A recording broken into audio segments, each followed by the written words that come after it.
Nukers, who doesn't like to see a champion taking out an entire wave of enemies in one hit, like right there with Seer. So I was going through my tier list. I was starting to identify all the nukers in the game, and some are pretty obvious, some have been talked about quite often before, but I think some are still underrated. Some people might not assume that they can hit really hard, but they actually do. So in today's video, we are going to isolate all the rare nukers in the game right now. Okay, so I'll start with those, then we'll work our way up to the epics in a separate video, eventually the legendaries, because my list is not complete, but I think I can still extract some pretty good data from it for you guys right now, which I think will be very useful, especially now that we have the upcoming tag team arena and you may want to build yourself 3 different nuke builds. So choosing the 3 best nukers that you have available might definitely help you win more rewards.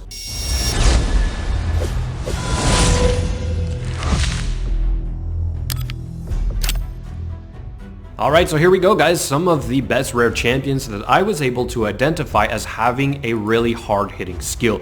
What I also did to figure this out is to use some of the information available right now on the web regarding the multipliers of their skills, okay? So if you guys don't know what that is, it's basically, if we take a champion like Kale, his AOE compared to, let's say, Elaine, Ethel, and Bionic is a little bit higher in terms of the multiplier for the damage, okay? Which means his AOE, if all things considered equal, the same gear, the same stats across the board, his will hit harder.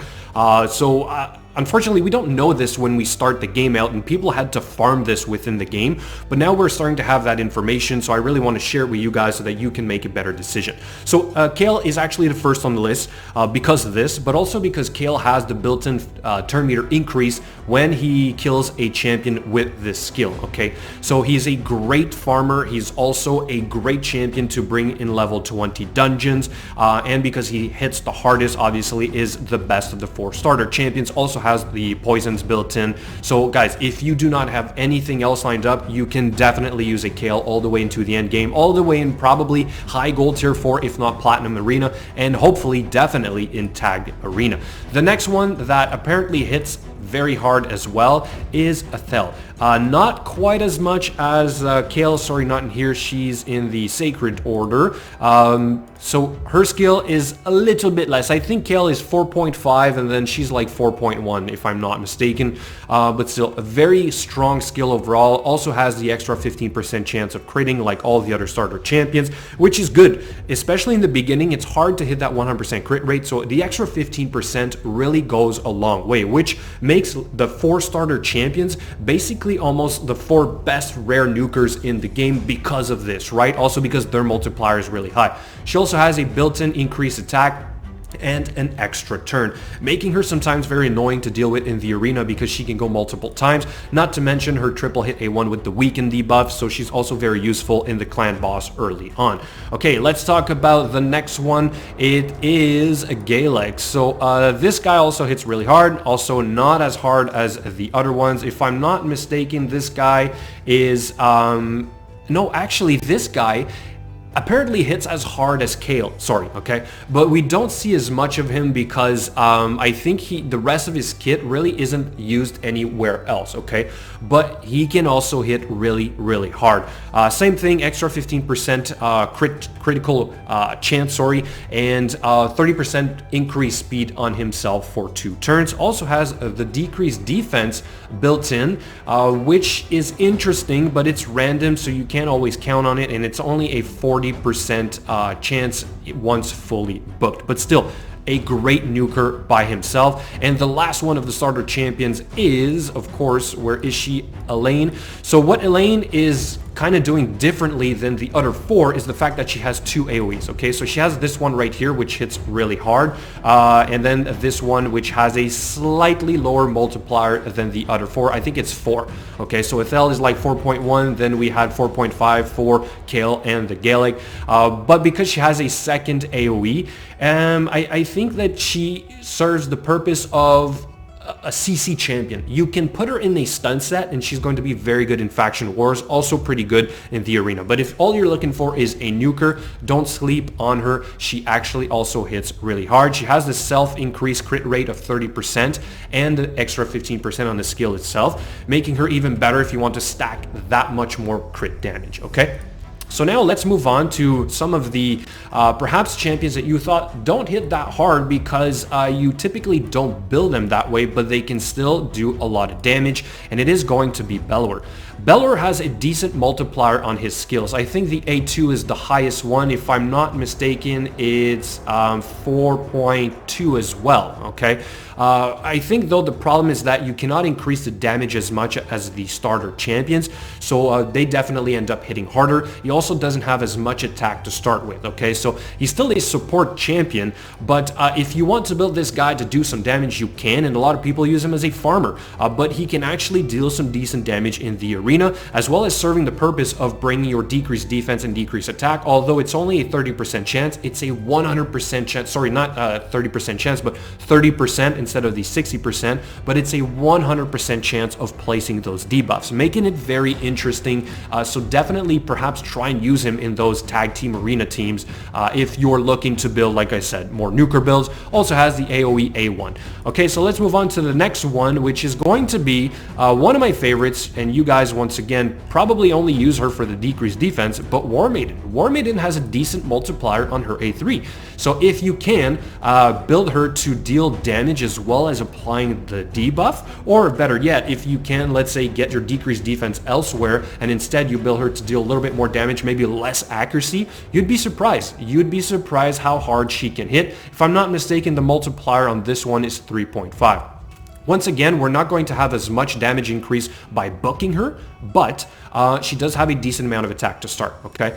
So guys, if you want a force type nuker rare, she can actually be a good champion to do that. All right, let's keep moving to the next one, which is going to be another favorite champion from last year, Executioner. I think he kind of fell off the map, right? Nobody really uses him anymore, but his multipliers on this skill are actually pretty decent, and they also scale off of attack and defense. So this is the great champion to put those weird pieces of gear that you have that have a lot of attack and a lot of defense, and you just don't quite know what to do with it. Also, with enough accuracy, that 20% turn meter decrease is actually pretty good, as well as a 15% decrease speed, all the way up to 75% chance once fully booked.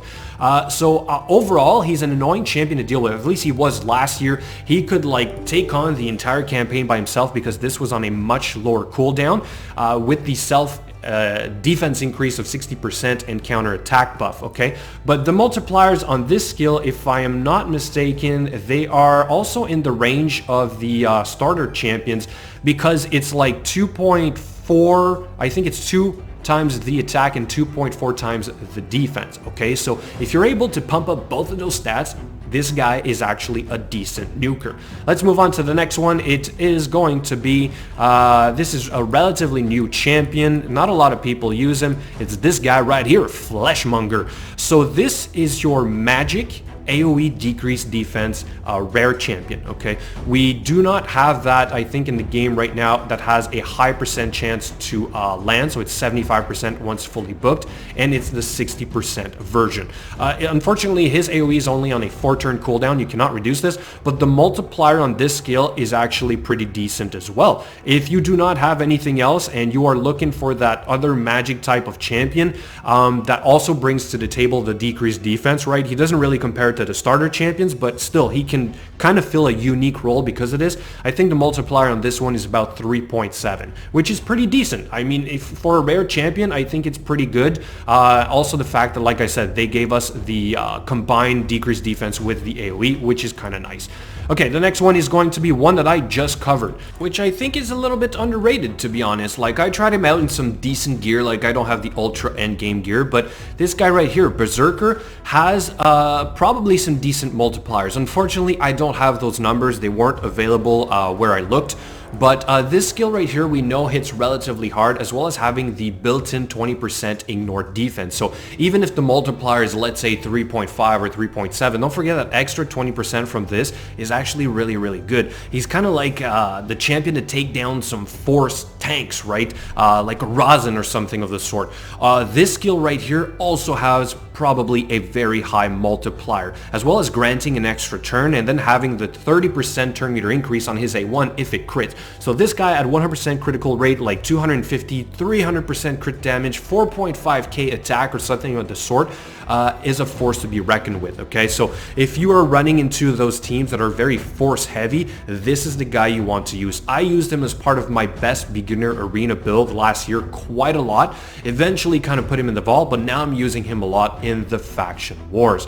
All right, let's move on to the next one, which I'm going to say that I think he does a lot of damage. I have not tested him, and the multiplier on this is a little bit weird because it scales off of his defense and his max HP. But Veteran, I think this, if built correctly, can actually deal some decent damage. So I'm gonna wait for you guys to confirm it on that one. But I still wanted to talk about him because one, he's void, he's defense, also has an increased crit rate on all allies for 3 turns if he kills a target, and then also has the decreased attack A1. So early on, if you do not have any other options and you want to work on a champion that perhaps will be useful into the end game, I'm pretty sure this guy has the ability to deal a decent amount of damage, not to mention the 15% increased speed in some dungeons. Okay, so I'm going to put him in there, and I'm going to wait, like I said, for you guys to confirm on that one. And then the final one I want to talk about is a champion that I've rarely seen built, but according to the multipliers, this skill right here apparently hits really hard. This guy is a defense champion, but for whatever reason, his skills scale off of attack. So if you're somehow able to build him in order to deal, you know, a decent amount of damage or get his stats high enough, this has a 5.1 multiplier based off of his attack. Now, he has low attack to start with, so it might be hard to get enough attack, but I was really surprised to see that, you know, this was made this way. Also has the ability to place to sleep, so that's always interesting, almost like a CC champion at the same time. So I'm eager to see, guys, has anyone ever built a Marquee all the way up into the end game, like with some crazy stats? Let me know. I'd love to know just how much damage this guy places. Also has the counter attack buff and continuous heal on himself, and a one that puts the decreased speed debuff, okay? So overall, some interesting champions. These are the ones that I were able to find for now. Let me pull the spreadsheet for you guys, and here they are, okay? So I want to have your feedback. I want to know which one of these champions are you currently using. Like, I know I still have my Kale and my Ethel fully built. I know I still have my Warmiden, my Bellower, and my Berserker. And yes, I'm definitely going to try and include them in some of my teams. They are at least in my faction war team, but now with the tag team arena, and if like I said in the beginning, you are looking to build some nuke teams, then these guys might fit the profile for you, okay? So thank you so much for watching today, and as always, I will catch you later.